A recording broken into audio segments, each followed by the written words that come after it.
This podcast is powered by the pros at Pascal Air Plumbing and Electric. Arkansas owned, Arkansas operated. GoPascal.com. I just really like the way our team responded after we gave up the 4-run lead. We had a 4-0 lead, then we had a 3-run lead, and cruising along pretty good there for about 30 minutes, and then they put together a really good inning. Started with a walk, and Molina was struggling with his control with the fastball, and getting behind hitters, and they made him pay a little bit. So when they scored 4 and we came back and scored 6, I think we'd scored a couple, and then got some really big hits there. And I don't know, it was just it was good to see our team respond like that, because we hadn't had too much adversity where we've blown a lead or made some mistakes that have cost us. And it's like I told him after the game, I said, it's not going to be easy every game. You're going to have to fight and come from behind. And I like the way that we didn't panic. We just said, hey, let's find a way to get something going here. And they did it. And it was great that, Gage came in, settled in a little bit, throwing a lot of strikes, walk anybody, and, just gave us a chance to build that lead and then finish it off. And it was really neat that we had an opportunity to bring Dylan Carter in. A lot of his family's here. They knew that he was going to be available to pitch this weekend. And, it's a guy that I don't know if I've ever seen anybody rehab as hard as he has. And everything worked out. He's throwing the ball, every bit as hard as he did last year, maybe even a little bit harder. And, he'll end up being a big part of our bullpen if he can continue to build off of what we've seen over the last couple of weeks when he's been throwing to live hitters and then now in a game. And just wanted him to get that under his belt and all that emotion. And now, get him ready to maybe come in a leverage type situation. But it was a good weekend for us. Obviously, won them all. Played fairly well, pitched fairly well, but not great. But we got some pitchers that know how to get out of jams, and they held them down this weekend. You had 13 two-out runs today. You had 23 for the weekend. What was the key?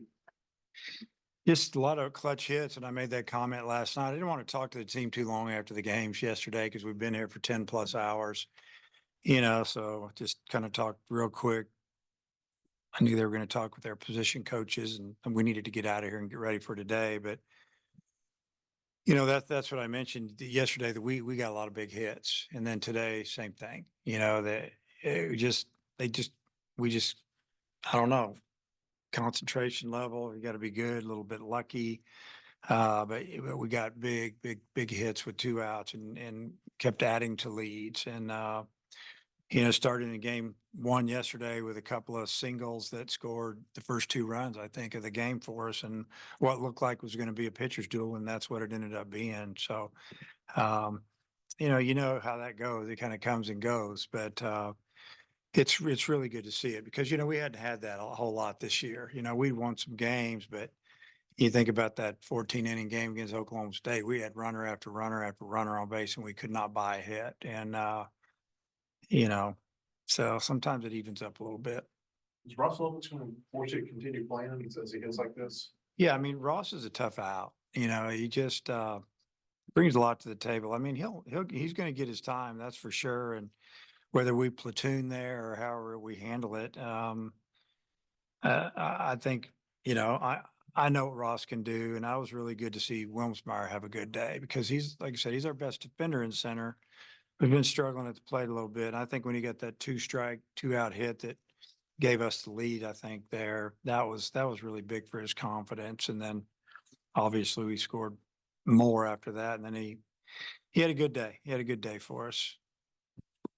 Yeah, this was kind of the first time all season where you've stacked 2 consecutive offensive performances. How good was that to see? I know you didn't talk to the guys much, but has that been maybe a challenge for them to kind of string together this kind of offense? Yeah, we talked Thursday at practice for a little while with the whole team. A lot of times the team split up the pitchers all together. The position players are doing their thing, and then we come and do defense together.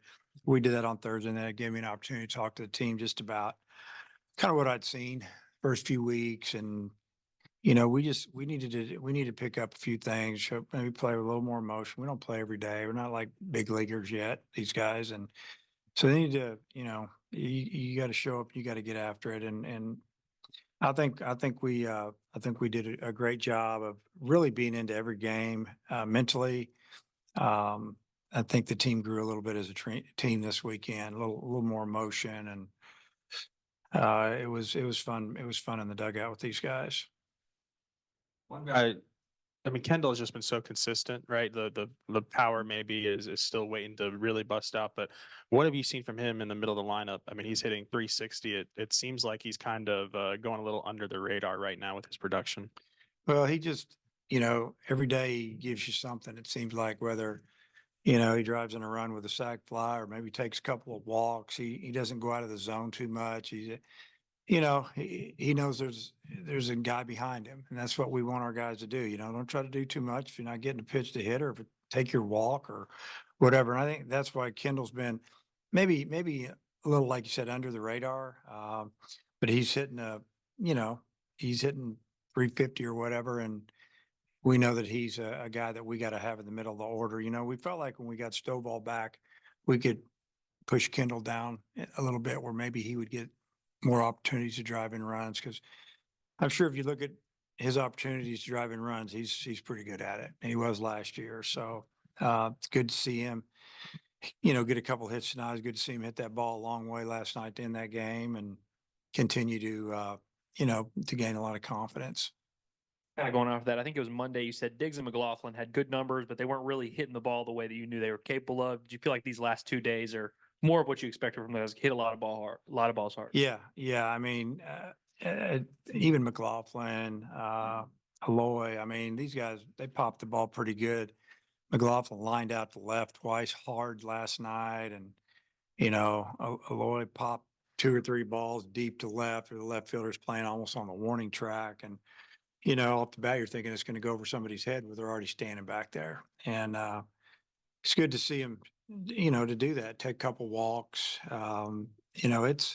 We feel like we have a pretty good lineup, and we just got to get some guys rolling a little bit. And I felt like this weekend, I mean, the last 24 hours, really, it was a really good start. Now, on Tuesday, we're going to play Oral Roberts, and this is a team that competed in the College World Series last year, so they know how to win and fight you a little bit. And, hopefully we can keep it up on Tuesday and get ready for our SEC play this next weekend.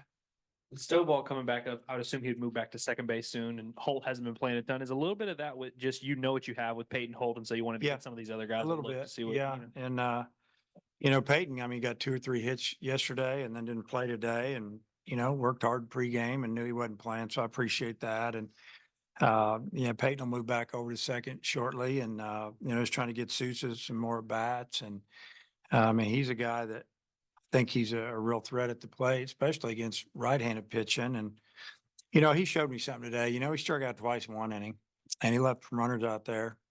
And his next 2 at bats, he wasn't up there chasing hits and going out of the zone. And I'm pretty sure he walked the next 2 at bats. And I really like that. It just shows that a little maturity there at the plate.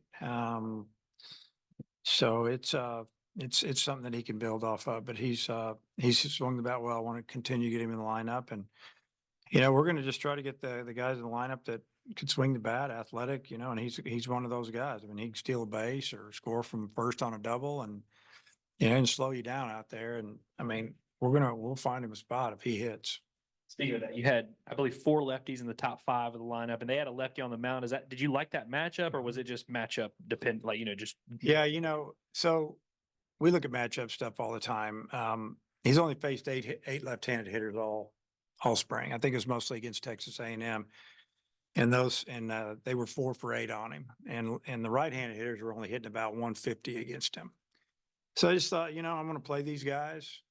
Let's try to get him out of the game, and let's see if those splits are, correct. But I thought our lefties did a pretty good job against him. It took a little bit, but then they got on him. They got the pitch count up and got him out of the game. So I wanted to hit the lefties against lefties, because left-handed hitters kind of got to, especially the young ones, they got to kind of show you that they can hit lefties.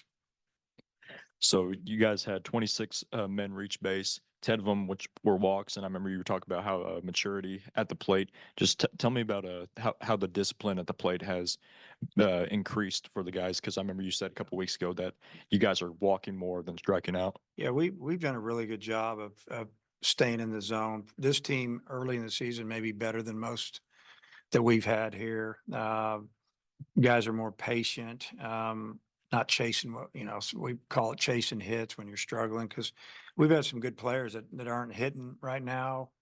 And they're not going out of the zone right now. They just got to let it happen a little bit. So you think about today's game, yeah, we got our hits, but they set up the big innings for us with walks. And our guys did that, let the next guy get the job done, get hit by a pitch, and advance runners make contact, drive in a run. I mean, Lovich got behind in that last at bat and hit it off the end of the bat. Guy threw him 5 changeups in a row. He got an RBI. I mean, I know the game was pretty much in hand, but still, that's what you do. You got to force him to get you out by throwing it over the plate. I think we've done a great job with it. It's just, do you sense an emotional boost with Stovall back in the lineup, just with the entire team? Well, yeah, I would say yes. You got an older guy that was hurt last year after having a good freshman year, played on a team, went to the World Series, played a position that he didn't ever play before. He was our first baseman as a freshman on a team that was really good, and came back, had a great fall his sophomore year, and you're thinking, wow, this guy can really play second. And then, shoulder's bugging him a little bit, tries to play, and, then he's done. He has surgery, rehab super hard, got a lot stronger. You can see the ball jumping off his bat better than ever, and swings really pretty, got a pretty swing. And, the defensive thing for me is that, brings a lot more experience in the middle, turning double plays, everything, knowing where to be. It's I would say it's a big boost for our team mentally and physically on the field. I mean, it's a veteran guy that can swing the bat, that can play defense, and it makes our lineup longer and better. So before Peyton Stovall played this week and before Dylan Carter came back, you spoke confidently about what you had seen from them in the live settings. Is how you describe for us maybe what that looks like and what they had done before we saw them in a game. Well, Dylan, the last few weeks has thrown to live hitters on like Thursdays, inside, maybe one outside, maybe 3 times. So we're kind of like, wow, that's good enough to go. Is he good? And once he got released to go, he said, I'm ready to go. Well, let's, what I see him throw is kind of what you saw today, 92, 94 with the fastball, 83, 84 slider.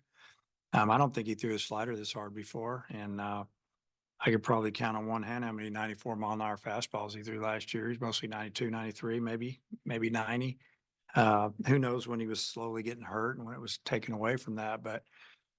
And then incredible rehab all summer here in fall, and wanted to get back this year, and he did it. And then Stovall, I mean, pretty much had live at bats on Thursday, and I think he got 4 or 5 at bats. And I know 3 times, we have our track band set up in there, and he crushed it. He probably had 2 doubles and a homer, and the homer was Oppo. I think it went like 380. And the guys that were throwing good. I mean, they were throwing the ball 92, 93, one left, one right. And then one that wasn't throwing quite so hard, just kind of breaking ball changeup guy. And, we're like, well, he's ready to play. And so it was totally up to him on his foot.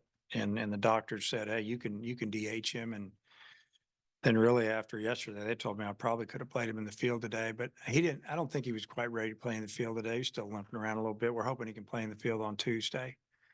How do you assess how Mason pitched today?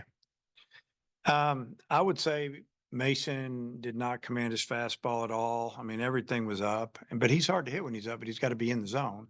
But he had a lot of bad misses, and those are the ones when you say a bad miss, the hitter's really not going to swing at it. You think about the first hitter of the game, check swing, foul ball, and then a check swing popped it up. I don't know if that was first or second hitter, but there was, you know, just, he was a white, it was like he was walking a tightrope there. It was just enough strikes. And he came out in the third and popped some strikes early. And we're thinking, wow, okay, he's kind of got it together. But he just didn't have the command he normally has. But, you know, he did a good job of fighting him. Gave us 4 innings. But they finally got a couple big hits on him on changeups that he left up. And then with Gage, it didn't go well for him. You know, they're the first few hitters, but he ends up throwing somewhere around 70-something% of his pitches for strikes. Yeah, they went out of the zone a lot. If you notice, they chased it because his fastball's got carry on. It looks good out of the hand. Where they were just guessing and they were just going all out. And yeah, I mean, he's hard to hit. And I don't know. You know, I know that next week I feel like he'll be a lot better. BetOnline is your #1 source for all your betting needs. Get the latest odds, lines, and matchup reports for baseball, boxing, golf, and more. BetOnline continues to be the fastest and easiest way to place your wagers, including live betting and your favorite casino and card games available to play right from your phone. Head to the website or use your mobile device to sign up today and get in on the action. Remember to use our promo code BELIEVE, that's BLEAV, for your 50% welcome bonus on your first deposit. Bet online, where the game starts.